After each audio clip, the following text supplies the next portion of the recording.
And we're coming to you live for the Milk Ford Tough Studio. You know what? I'm sick of it. I'm sick of it.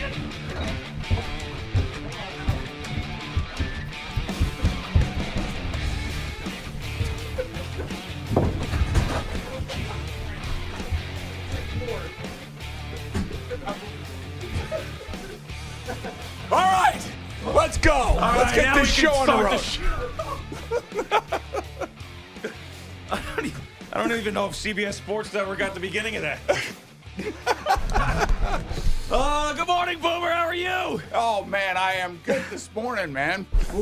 You know why I'm good this morning? Not so much because the Rangers and the Devils started with a fight last night, which was expected, by the way. Probably didn't even know that. There's my ass. You see my ass. But they probably did miss it. We got the 2 points, and that's really what matters. Al and Jerry fought, too, by the way. They had to have been rolling on the whole thing, even though they'll get to it. Steven wants you to do it again. No. Steven, did you get the whole thing? No. Weren't you? No. One more take. I don't think so. We're all out of breath. Yeah, you had to have been at least rolling on the studio, right?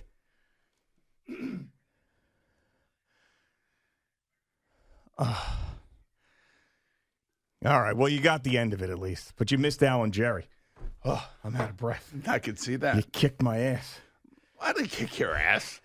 I mean, so last night's game starts with a line brawl, and, everybody's all into it. I'm worried about getting 2 points, and, I know this is happening. We all know that this was the last time these two teams are going to play. We do know that the previous 2 games, Matt Rempe, the rookie, the 21-year-old, 6'8" monster, knocked 2 Devils out of the previous 2 games, and he took himself out of those games with penalties as well. So he knocked out Nathan Bastian, I believe, and Jonas Siegenthaler. And so you know that the Devils want a piece of him. So Peter Laviolette says, well, let's reinsert the guy into the lineup, and let's put him out on the ice for the first shift. Yeah, and immediately it's on. Now, I didn't think that everybody was going to fight. But that was what the Devils wanted to do. So then the rest of the Rangers are like, all right, screw it. Let's do it. All right. And then basically 8 out of the 10 guys that are on the ice end up getting game misconducts, including Rempe and Curtis McDermott, who the Devils traded for in the middle of the season for this reason. Yes. All right. So I've never seen 8 guys get game misconducts to start a game like that. I've never seen that. So this did happen a few years ago, right? No, they've had line brawls before, but right. I've never seen 8 guys get thrown out of games for secondary fights. Yeah. And so what they did, they said that Jimmy Vesey was the first one that dropped the gloves and actually engaged with the Devils player. I'm not sure which one it was, but those 2 guys were the first fight, so all they got was the fighting majors. The other 8 guys got game misconduct. So the entire game, you played with 4 defensemen on both sides. And then finally a hockey game broke out. But it was definitely interesting. And for people who are actually at the game, I'm sure it was insane because they were told this game was on TNT last night. Yeah, and I thought they did a terrible job of capturing the whole thing because they were just focused on Rempe and McDermott. And really the angle you wanted to see, which was out there on social media, was the one from up top. That was the best angle because everybody's just beating on each other. So yeah, but like the moment that Peter Laviolette, the Ranger coach, says, okay, Rempe, you're going tonight against the Devils. He's doing that to give the Devils an opportunity to kind of to see if they can make amends or with their fighter against the Rangers fighter at the start of the game for what happened in the previous 2 games. Right. And this is kind of like unwritten rules and this kind of crap that goes on in all different sports. And those guys dropped their gloves, but nobody expected it. I don't know if Jacob Trouba told, Miller, hey, we're going for it. Goudreau, we're going for it. Next thing you know, they get all thrown out of the game. Yeah, so I was going to ask you that. I mean, is this one of those spoken things before, like in warm-ups, like we're all going to go? Because you knew that these guys were going to go. Or it felt to me like the Devils wanted everybody, like it was their idea. Well, I mean, the Rangers have done this before, too, with the Devils. Right. I mean, and it all stems back to 2 hits and 2 players getting knocked out in the middle of a game from the previous 2 games. And then, of course, Rempe in the second game, he's waving bye-bye to the Devils bench. And so this is why Peter Laviolette said, okay, kid, you got yourself into this mess. We're going to put you out there on the ice, and you're going to go against one of these tough customers that nobody's ever heard of, Curtis McDermott, that the Devils traded for, to get it going. So they got it going, and it was very entertaining. But I'm just like, okay, that's over with. We need the 2 points. We got to keep playing. We got the Hurricanes on our ass. We got Boston on our ass. We just got to keep going. And you don't need anybody hurt, too. That's the other thing. Right, yeah. You don't want anybody busting a finger or a wrist or something like that, or having a busted nose or something. So it's over with. It's done with. And the Rangers did win the game. They got very sloppy in the second period. And the problem with the Rangers, just for 1 second, from my perspective, is that while offensively they're scoring goals and they can come back in games, which is great, all that stuff is awesome.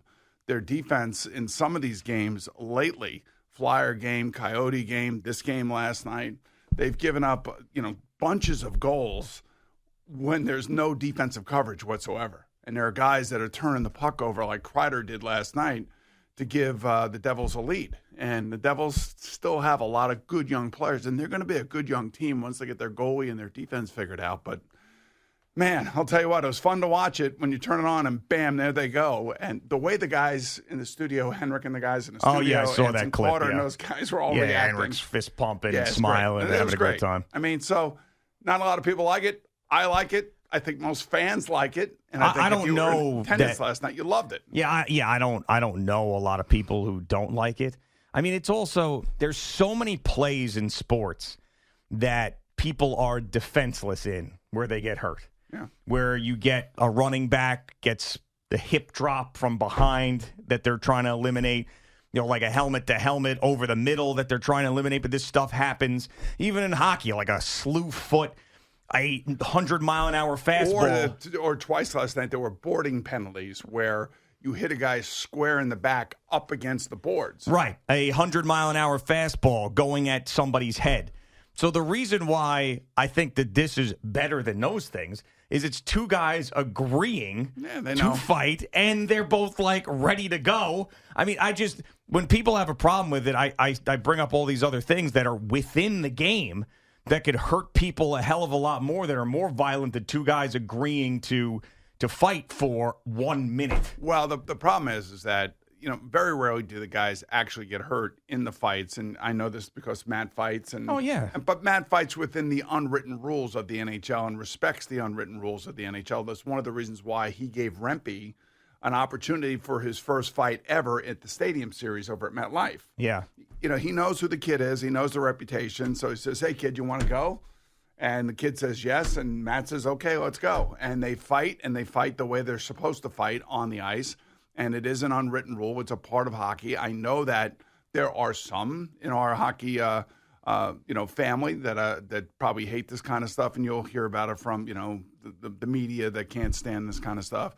But it's always been a part of the game. It always has been and always will be. It's less now than it was 15 years ago. I can tell you 5 years ago. Yeah, and it has kind of dissipated somewhat because players like Matt and Rempe and McDermott and people like this may not be as useful 3 to 4 years from now because they want the game to be open up and they want it to be high scoring. But the fans who truly love the game of hockey understand what this is. And all the players do too. I mean, this is what they grew up doing. This is not like something I've heard from some of these enforcer guys over the years that are retired, talk about this stuff and how they knew when they would have to fight. They've had some extra juices going and adrenaline, and sometimes they didn't want to do it. But I mean, for the most part, I mean, this is just something that is ingrained in anybody who's ever played hockey. People who have watched hockey. So I don't know. When people say they don't like it, I just feel like they say they don't like it for the sake of saying that they don't like something because they probably don't like hockey,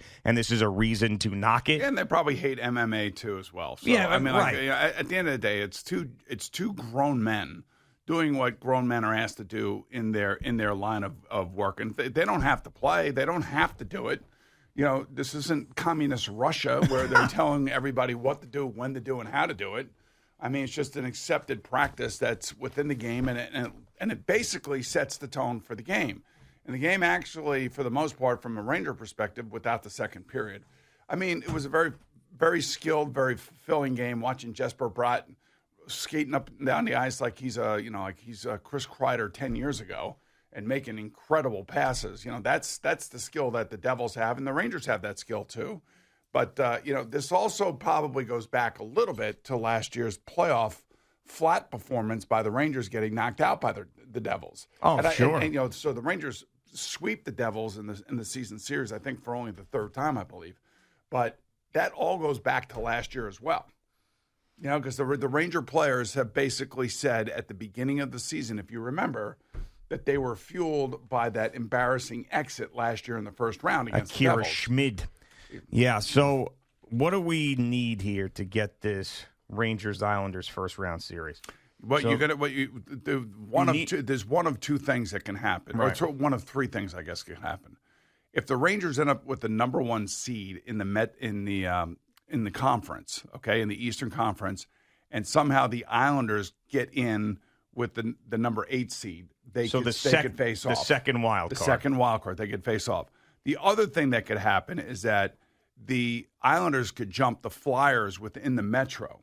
And if they jump the Flyers in the Metro, then they would be number 3 in the Metro division.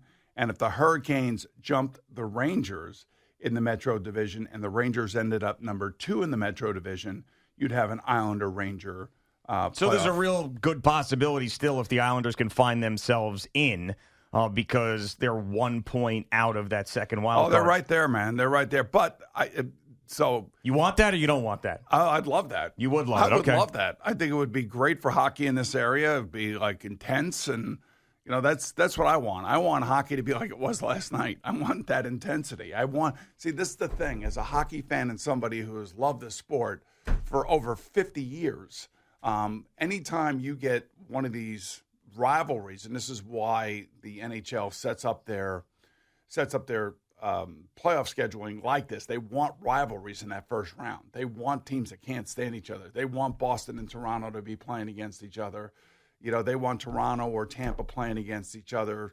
If the Canadians are in the mix, they want the Canadians and Toronto against each other, just like they want the Rangers, like last year with the Devils. Yeah, because I feel like some Ranger fans would say, man, like that in the first round, and if they squeak in and they're just a pain in the ass and you got to deal with them right away. I could see some Ranger fans thinking that way, but you're not that way. I mean, hey, it might be 2 years in a row that you have an 8 seed knock out the President's Trophy winner and then, have a real local tie-in. Yeah, I mean, what I'd like to see, though, is I'd like to see my son-in-law make it to the playoffs again. Yeah. He's very used to playing in the playoffs.